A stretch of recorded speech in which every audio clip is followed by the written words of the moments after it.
नमस्कार विद्यार्थियों, मैं रविंद्र मीर अपने YouTube चैनल पर आप सभी विद्यार्थियों का हार्दिक स्वागत करता हूं। आज हम करने जा रहे हैं मॉडल पेपर नंबर 7। आज के मॉडल पेपर में हम लोग आरएस लेवल के प्रश्नों को हल करेंगे। वह प्रश्न करेंगे जो आरएस की परीक्षा में आ चुके हैं और आप सभी को पता होगा आरएस की परीक्षा में विकल्प नहीं होते, सीधा प्रश्नों को लिख करके हल करना होता है। तो आइए शुरू करते हैं आज का पहला प्रश्न। आज का पहला प्रश्न है, निम्नलिखित शब्दों की संधि कीजिए। हमें 4 शब्द दिए हैं, उन 4 शब्दों का हमें संधि करनी है। और देखिए पहला शब्द है वृक्ष प्लस छाया। वृक्ष प्लस छाया जो शब्द है, इस शब्द को जब संधि युक्त करेंगे तो बनने वाला शब्द होगा वृक्ष छाया। इस प्रकार बनेगा संधि युक्त शब्द, आप लिख लीजिए। क्यों बनेगा? क्योंकि यह जो शब्द है व्यंजन संधि का शब्द है। कौन सी संधि का शब्द है? व्यंजन संधि का। और व्यंजन संधि का एक नियम है, किसी भी स्वर के बाद में छह आए तो, किसी भी स्वर के बाद में छह आए तो संधि युक्त करने पर स्वर तथा छह के बीच चय का आगमन हो जाता है। चय का आगमन हो जाता है। वही नियम इस शब्द में लगा है। और वृक्ष प्लस छाया का संधि युक्त शब्द क्या होगा? वृक्ष छाया। दूसरा है कुश प्लस आसन, और बनने वाला शब्द होगा कुशासन। और उदाहरण है दीर्घ स्वर संधि का, नोट कर लीजिए, दीर्घ स्वर संधि का। उसके बाद में तीसरा जो शब्द है वाक प्लस में, तो यह शब्द बनेगा इस प्रकार वांगम्य। क्यों बना? सुन लीजिए। नियम है किसी भी वर्ग के, किसी भी वर्ग के प्रथम वर्ण के बाद कोई पंचम वर्ण आए तो संधि युक्त करने पर प्रथम वर्ण अपने वर्ग के पंचम में बदल जाता है।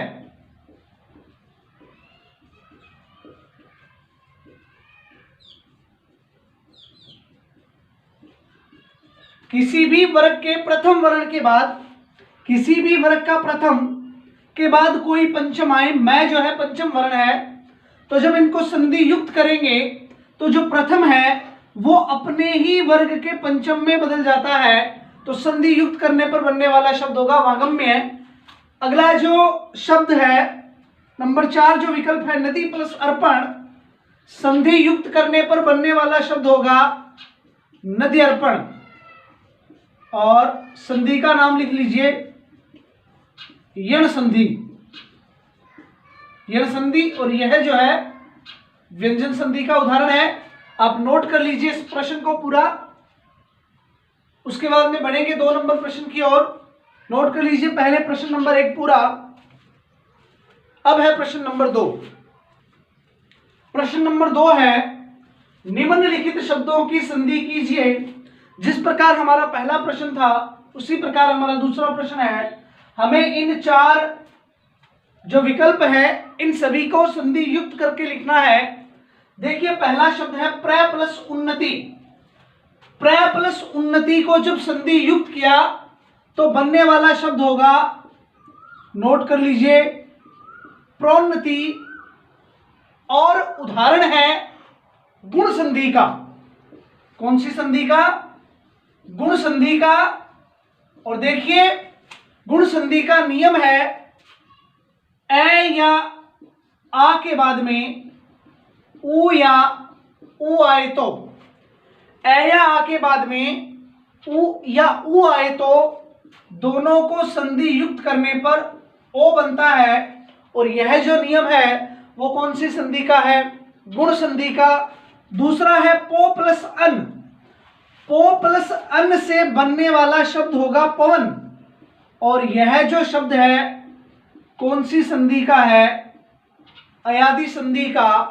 अयादि संधि का एक नियम है, यदि ओ के बाद में कोई असमान स्वर आए, ओ के बाद में कोई असमान स्वर आए, तो इन दोनों को संधि युक्त करने पर क्या बनेगा? अव बनेगा। क्या बनेगा? अव। तो पवन शब्द बना पो प्लस अन से। दूसरा है नी प्लस ऊन, इसे लिख लीजिए, नी प्लस ऊन। देखिए नी प्लस ऊन से बनने वाला जो शब्द होगा वह होगा नयून। क्या होगा? नयून होगा। और यह जो शब्द है वो कौन सी संधि का है? नोट कर लीजिए, यण संधि का। और यण संधि का नियम लिख लीजिए, छोटी या बड़ी के बाद में कोई असमान स्वर आए तो दोनों को संधि युक्त करने पर ई का यह बन जाता है।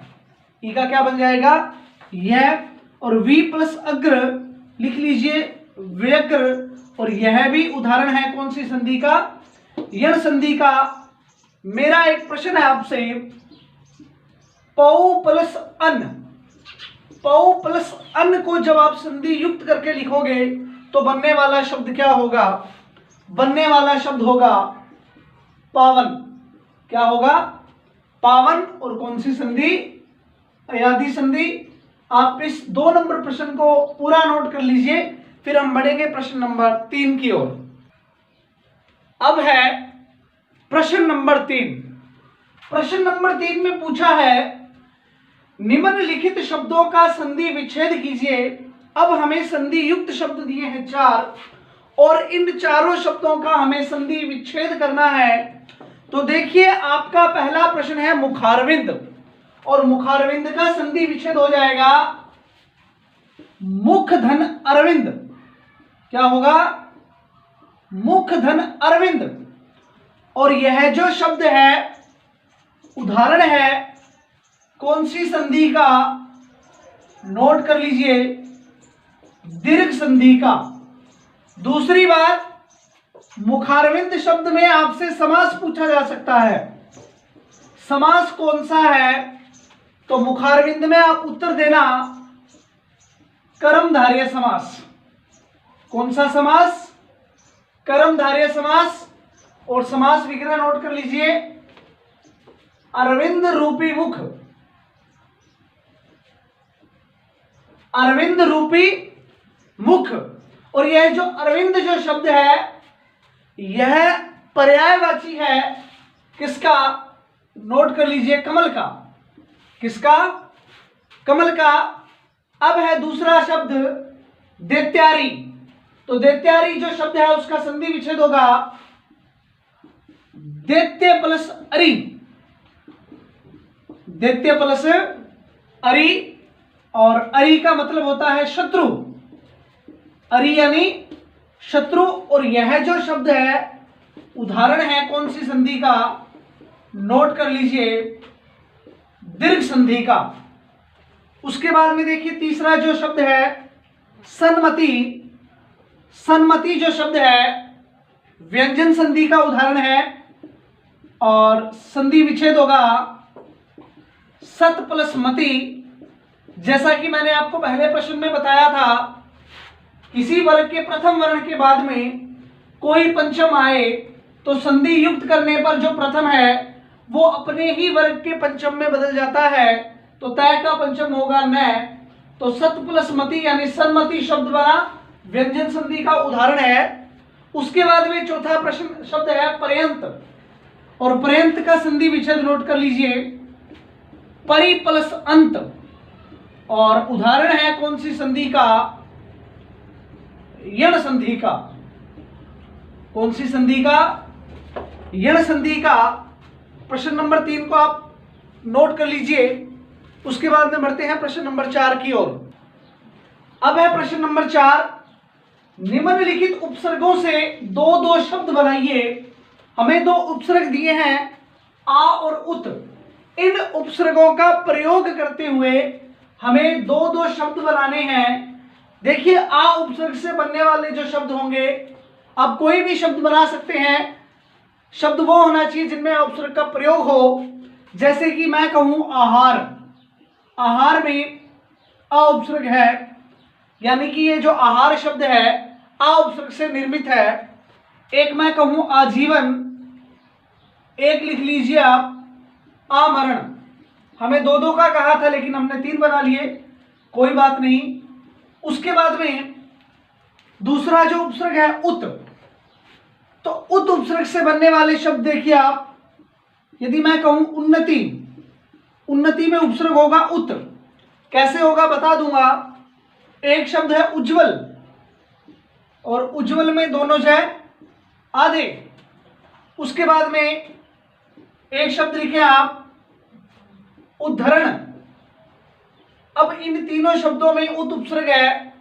कैसे पता चलेगा? जब हम इन तीनों शब्दों का संधि विच्छेद करेंगे। तो देखिए, जो पहला शब्द है उन्नति, उन्नति का आप संधि विच्छेद लिख लें उत प्लस नति, तो संधि विच्छेद करने पर हमने उत उपसर्ग निकाला। उसके बाद में उज्ज्वल का लिख लें उत प्लस ज्वल, और उद्धरण का लिख लें उत प्लस हरण। ये नोट कर लीजिए आप। उसके बाद में बढ़ते हैं प्रश्न नंबर 5 की ओर। प्रश्न नंबर 5 है, निम्नलिखित शब्दों में से उपसर्ग अलग कीजिए। हमें इन 4 शब्दों में से उपसर्ग अलग करने हैं। तो देखिए, पहला प्रश्न है, पहला शब्द है आजीवन, और आजीवन में जो उपसर्ग लगा हुआ है वो है आ। तो आजीवन में कौन सा उपसर्ग हमने अलग किया? आ। उसके बाद में दूसरा जो शब्द है प्रत्याशा। अब इस प्रत्याशा शब्द में हमें उपसर्ग अलग करने के लिए हमें संधि का ज्ञान होना अति आवश्यक है। तो देखिए, प्रत्याशा शब्द का जब मैं संधि विच्छेद करूंगा तो जो प्रथम खंड होगा वह हमारा उपसर्ग होगा।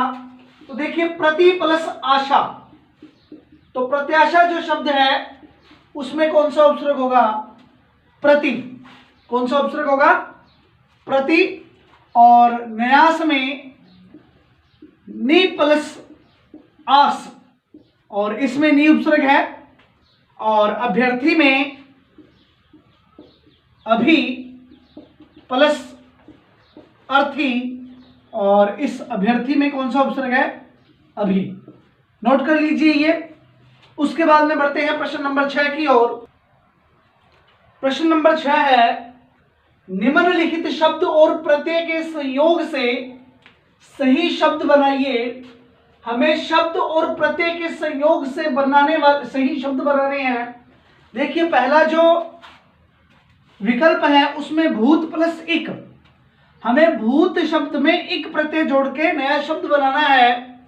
तो देखिए, इक प्रत्यय जो है, एक बात आप नोट कर लीजिए, इक प्रत्यय जिस किसी शब्द के अंत में जुड़ता है उस शब्द के प्रथम वर्ण में जो भी स्वर है, दोबारा सुन लीजिए, इक प्रत्यय जिस किसी शब्द के अंत में जुड़ता है उस शब्द के प्रथम वर्ण में जो भी स्वर है उस स्वर में वृद्धि कर देता है। और वृद्धि का नियम मैं आप लोगों को बता देता हूं। यदि ए या आ का स्वर है तो वृद्धि करेगा आ में, छोटी बड़ी ई का या ए का स्वर है तो वृद्धि करेगा ऐ में, छोटे बड़े ऊ का या ओ का स्वर है तो वृद्धि करेगा औ में, और यदि री का स्वर है तो वृद्धि करेगा आर में। इक प्रत्यय की बात की है मैंने, दोबारा सुन लीजिए। इक प्रत्यय जिस किसी शब्द के अंत में जुड़ता है उस शब्द के प्रथम वर्ण में जो भी स्वर है उसमें वृद्धि कर देता है। वृद्धि का नियम मैंने आप लोगों को बता दिया है। अब देखिए एक प्रत्यय जुड़ेगा भूत शब्द में, और भूत शब्द के प्रथम वर्ण में स्वर किसका है? ऊ का। तो ऊ का स्वर है, ऊ का स्वर वृद्धि किसमें करेगा? औ में। तो बनने वाला शब्द क्या होगा? भौतिक। क्या होगा? भौतिक होगा। उसके बाद में दूसरा शब्द है सुंदर में हमें यह प्रत्यय जोड़ना है। क्या जोड़ना है? सुंदर शब्द में यह प्रत्यय जोड़ना है। अब यह प्रत्यय की बात सुन लीजिए। यह प्रत्यय दो काम करेगा। पहला काम जो इक प्रत्यय ने किया वही यह प्रत्यय करेगा, यानी प्रथम वर्ण में जो भी स्वर है उसमें वृद्धि करेगा। दूसरी बात, अंतिम वर्ण को आधा कर देगा। अंतिम वर्ण को आधा, यानी स्वर रहित। तो यह प्रत्यय को हमें सुंदर शब्द में जोड़ना है। सुंदर शब्द का प्रथम जो वर्ण है उसमें ऊ का स्वर है, वृद्धि कर जाएगा औ में, और अंतिम वर्ण र है, र क्या हो जाएगा? आधा। तो नया बनने वाला शब्द क्या होगा? सौंदर्य। क्या होगा? सौंदर्य, यानी सुंदर में यह जोड़ा तो क्या बना? सौंदर्य। और यदि भारत में ये जोड़ूंगा तो शब्द क्या बनेगा? नोट कर लीजिए, भारतीय। और बड़ा में पन प्रत्यय जोड़ूं तो नया बनने वाला शब्द क्या होगा? बड़प्पन होगा। नोट कर लीजिए सारी बातें। और अब है प्रश्न नंबर 7। अब है प्रश्न नंबर 7। निम्नलिखित शब्दों में से प्रत्यय अलग कीजिए। 4 शब्दों में से हमें प्रत्यय और मूल शब्द को अलग अलग करना है। तो देखिए पहला शब्द है कौन्तेय, और कौन्तेय जो शब्द है वह बना है कुंती शब्द में ए प्रत्यय जोड़ देने से। तो कौन्तेय शब्द में प्रत्यय कौन सा होगा? ए प्रत्यय। नोट कर लीजिए। और जो कौन्तेय जो शब्द है वह पर्यायवाची है किसका? नोट कर लीजिए, अर्जुन का। किसका? अर्जुन का। और यह जो ए है यह अपत्यवाचक प्रत्यय है। कौन सा प्रत्यय है? अपत्यवाचक प्रत्यय, यानी संतान रूपी प्रत्यय।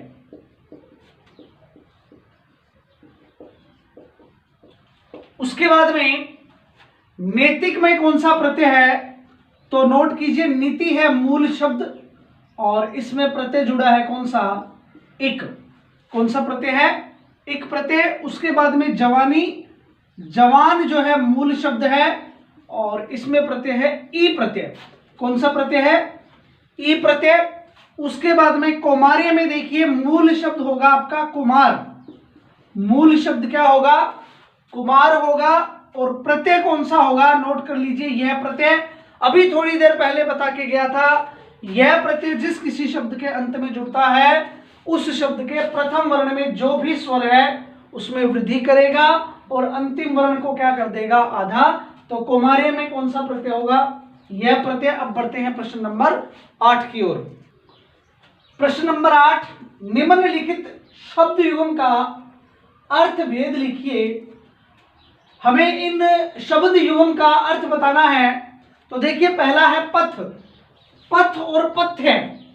पथ यानी रास्ता, पथ यानी रास्ता, और पथ्य यानी रोगी का भोजन। रोगी का भोजन कहते हैं पथ्य। उसके बाद में है आभरण। तो आभरण का लिख लो आभूषण। आभरण यानी आभूषण, और आमरण यानी मरने तक। एक शब्द और लिख लीजिए आप लिखिए आवरण। आवरण का लिख लो पर्दा। नोट कर लीजिए इसे भी। अब बढ़ते हैं प्रश्न नंबर 9 की ओर। प्रश्न नंबर 9, निम्नलिखित शब्द युग्मकों का अर्थ भेद लिखिए। तो पहला है अवधि। इस अवधि का अर्थ होता है समय सीमा। नोट कर लीजिए, समय सीमा। और यह अवधि लिख लीजिए अवध देश की भाषा। उसके बाद में भिति और भीति, इस भिति का अर्थ है इसका दीवार, और इस भीति का अर्थ होता है डर, भय। नोट कर लीजिए यह भी। अब बढ़ते हैं प्रश्न नंबर 10 की ओर। प्रश्न नंबर 10, निम्नांकित वाक्यांशों के लिए सार्थक शब्द लिखिए। तो पहला वाक्यांश है, किसी बात को अत्यधिक बढ़ा चढ़ाकर कहना, उसे एक शब्द में कहेंगे, नोट कर लीजिए, अतिशयोक्ति। क्या कहेंगे? अतिशयोक्ति कहेंगे। इस प्रकार लिखा जाएगा शुद्ध। और ध्यान रखना, अतिशयोक्ति में ये जो श है यह सदैव पूरा होता है। कुछ विद्यार्थी इस प्रकार लिख देते हैं जो कि गलत है। यह शब्द शुद्धि में भी पूछा जाता है, यह शब्द गलत है, यह शब्द सही है। अतिशयोक्ति यानी किसी बात को अत्यधिक बढ़ा चढ़ाकर कहना। और इसके लिए एक शब्द और प्रयोग में लिया जाता है, लिख लीजिए अतियुक्ति। लिख लीजिए, यह भी अतियुक्ति सही है, दोनों ही सही है। उसके बाद में है, जिसके समान दूसरा न हो उसे एक शब्द में कहते हैं अद्वितीय। क्या कहेंगे? अद्वितीय, जिसके समान दूसरा कोई ना हो। अब बढ़ते हैं प्रश्न नंबर 11 की ओर। अब है प्रश्न नंबर 11, निम्नांकित वाक्यांशों के लिए एक उपयुक्त शब्द लिखिए। देखिए, पहला है, बुरे भाव से की जाने वाली मित्रता या बुरे भाव से की जाने वाली जो संधि है उसे एक शब्द में कहते हैं, नोट कर लीजिए, दुर्भिसंधि। क्या कहेंगे? दुर्भिसंधि। और दूसरा है, जहां धरती और आकाश मिलते दिखाई देते हैं उसे एक शब्द में कहते हैं, नोट कर लीजिए, क्षितिज। अब देखिए, एक शब्द मैंने आप लोगों को बताया, दुर्भिसंधि। एक बार परीक्षा में यह पूछा गया था, दुर्भिसंधि शब्द में कितने उपसर्गों का प्रयोग हुआ है? तो ध्यान रखना, दुर्भिसंधि में 3 उपसर्गों का प्रयोग हुआ है। कितने उपसर्गों का? 3 उपसर्ग। वो 3 उपसर्ग कौन कौन से हैं? नोट कर लीजिए, दुर, अभी और सम। और जो मूल शब्द है वो कौन सा है? धी। नोट कर लीजिए, 3 उपसर्ग है दुर्भिसंधि में, दुर, अभी और सम, और धी जो है वो मूल शब्द है। ऐसे प्रश्न भी एग्जाम में पूछे जाते हैं। उसके बाद में अब है प्रश्न नंबर 12। प्रश्न नंबर 12, निम्नलिखित वाक्य शुद्ध रूप में लिखिए। यह जो 2 वाक्य लिखे हैं यह शुद्ध नहीं है, अशुद्ध है। हमें इन्हें शुद्ध रूप में लिखना है। देखिए, पहला वाक्य है, दही खट्टी है। दही खट्टी है, यह जो वाक्य है इसमें लिंग संबंधी अशुद्धि है। पहली बात ये आपको पता होना चाहिए, वाक्य अशुद्धि का कारण क्या है? तो नोट कर लीजिए, लिंग संबंधी अशुद्धि है। क्यों है? क्योंकि जो दही जो शब्द है वह स्त्रीलिंग न होकर के क्या होगा? पुल्लिंग है। दही जो शब्द है स्त्रीलिंग न होकर के क्या है? पुल्लिंग है। तो शुद्ध वाक्य क्या होगा? दही खट्टा है। दही खट्टा है, यह शुद्ध होगा। उसके बाद में है दूसरा वाक्य, उससे भिड़ना, तलवार की नोक पर चलना। देखिए, तलवार की नोक पर चलना, यह बात गलत है। क्यों गलत है? क्योंकि इस वाक्य में मुहावरे संबंधी अशुद्धि है। नोट कर लीजिए, कौन सी अशुद्धि है? मुहावरे संबंधी। मुहावरे संबंधी क्यों है? क्योंकि तलवार की नोक पर चलना नहीं होता, तलवार की धार पर चलना होता है। तो लिख लीजिए शुद्ध करके, उससे भिड़ना, तलवार की धार पर चलना है। और जो मुहावरा है तलवार की धार पर चलना, तलवार की धार पर चलना, मुहावरे का अर्थ लिख लीजिए, बहुत कठिन कार्य करना। बहुत कठिन कार्य करना, ये नोट कर लीजिए। अब बढ़ते हैं प्रश्न नंबर 13 की ओर। अब है प्रश्न नंबर 13, निम्नांकित वाक्यों के शुद्ध रूप लिखिए। यह दोनों वाक्य जो है अशुद्ध है, हमें इनका शुद्ध रूप लिखना है। पहला जो वाक्य है, मैंने गुरु का दर्शन किया। देखिए, मैंने गुरु का दर्शन किया वाक्य अशुद्ध है। और अशुद्ध क्यों है? क्योंकि जो दर्शन जो शब्द है वह सदैव बहुवचन में प्रयुक्त होता है। किस में प्रयुक्त होता है? बहुवचन में। तो वाक्य शुद्ध किस प्रकार होगा? मैंने गुरु के दर्शन किए, इस प्रकार नोट कीजिए। उसके बाद में दूसरा वाक्य है, विंध्याचल पर्वत भारत के मध्य भाग में है। देखिए, यह जो वाक्य है इसमें अनावश्यक शब्द संबंधी अशुद्धि है।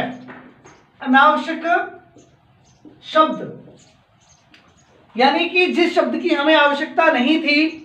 देखिए, विंध्याचल पर्वत, विंध्याचल जो है शुद्ध कैसे होगा? ये जो वाक्य है नोट कर लीजिए। विंध्य पर्वत भारत के मध्य भाग में है। विंध्य पर्वत भारत के मध्य भाग में है। ऐसा क्यों? क्योंकि अचल एक शब्द है, अचल। अचल जो है वो पर्वत का पर्यायवाची शब्द है। जो अर्थ अचल का है वही अर्थ किसका है? पर्वत का। तो आप अचल और पर्वत शब्द को एक साथ प्रयुक्त नहीं कर सकते। आपको इस अचल या पर्वत में से एक शब्द का प्रयोग करना है। आप इस वाक्य को इस प्रकार शुद्ध कर सकते हो, विंध्य पर्वत भारत के मध्य भाग में है, या विंध्याचल, नोट कर लीजिए, विंध्याचल भारत के मध्य भाग में है। दोबारा सुन लीजिए, अचल और पर्वत, अचल और पर्वत जो है एक ही अर्थ रखते हैं, क्योंकि अचल जो है पर्वत का पर्याय शब्द है। आप अचल या पर्वत में से एक शब्द का प्रयोग कीजिए। अब बढ़ते हैं प्रश्न नंबर 14 की ओर। अब है प्रश्न नंबर 14, निम्नलिखित शब्दों के शुद्ध रूप लिखिए। यह जो 4 शब्द हैं अशुद्ध है, इन्हें हमें शुद्ध करके लिखना है। देखिए, पहला शब्द लिखा है सदोपदेश। देखिए विद्यार्थियों, सदोपदेश नहीं होता, शुद्ध शब्द क्या होगा? सदुपदेश होगा। क्या होगा? सदुपदेश। तो नोट करके लिख लें आप, सदुपदेश। दूसरा है श्रृंगार, और जो श्रृंगार जो शब्द है वो इस प्रकार नहीं होगा। सही किस प्रकार होगा? इस प्रकार, यूं करके लिखें आप, ऐसे। उसके बाद में तीसरा शब्द है तदानुकूल। तदानुकूल नहीं होता, क्या होता है? तदनुकूल। क्या होगा? तदनुकूल होगा, तदानुकूल नहीं होगा। और चौथा जो शब्द है बहुत ही महत्वपूर्ण शब्द है, हर बार परीक्षा में पूछा जाता है। देखिए, शब्द शुद्ध इस प्रकार होगा, वाल्मीकि, और यदि इस प्रकार लिखा है तो ध्यान रखना इस प्रकार भी क्या है? अशुद्ध है। शुद्ध ऐसे होगा, यह वाला जो रूप है शुद्ध है। अब बढ़ते हैं आज का अंतिम प्रश्न, प्रश्न नंबर 15 आज का अंतिम प्रश्न होगा। आज का अंतिम प्रश्न, प्रश्न नंबर 15, निम्नांकित प्रत्येक अंश में से शुद्ध शब्द छांटिए।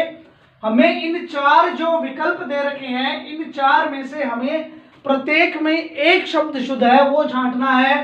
तो देखिए, जो पहला जो है उच्छृंखल, निरपराधी, पड़ोसी, इनमें से जो शुद्ध है वह होगा पड़ोसी शब्द शुद्ध है।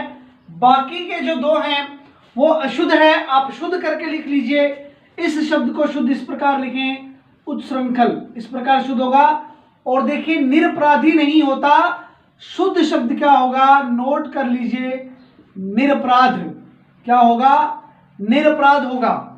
उसके बाद में दूसरा है तदनुसार, बिल्कुल शुद्ध है। अभिष्ट और गृहिणी ये दोनों अशुद्ध हैं, तो इसमें तदनुसार जो है वो शुद्ध है, और वही हमें बताना था। और इन दोनों को शुद्ध करके लिख लीजिए। इसे लिखें आप अभिष्ट है नहीं, और गृहिणी नहीं होगा, गृहिणी, इस प्रकार लिखें। उसके बाद में जो तीसरा है उसमें यह जो शब्द है बिल्कुल शुद्ध है, उपर्युक्त। देखिए कई बार एक शब्द आता है उपरोक्त, तो ध्यान रखें उपरोक्त जो शब्द है बिल्कुल गलत है। शुद्ध शब्द क्या होगा? उपर्युक्त होगा। विधि ऐसे ना लिख करके इस प्रकार लिखा जाएगा विधि, और श्रृंगार जो मैंने अभी बताया इस प्रकार लिखिए आप। उसके बाद में जो चौथा है, इन तीनों में से शुद्ध शब्द होगा शाप। कौन सा होगा? शाप होगा।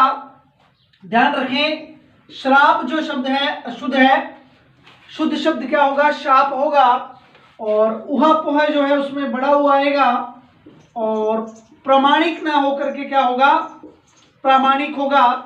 और यह थे आज के 15 प्रश्न। मैं उम्मीद करता हूं आप लोगों को प्रश्न अच्छे लगे होंगे। आप लोगों के लिए जो प्रश्न है बहुत ही महत्वपूर्ण होंगे। कल हम और प्रश्नों पर चर्चा करेंगे। कल मैं आपके समक्ष हाजिर होऊंगा मॉडल पेपर नंबर 8 लेकर के। तब तक आप सभी का बहुत बहुत धन्यवाद। नमस्कार।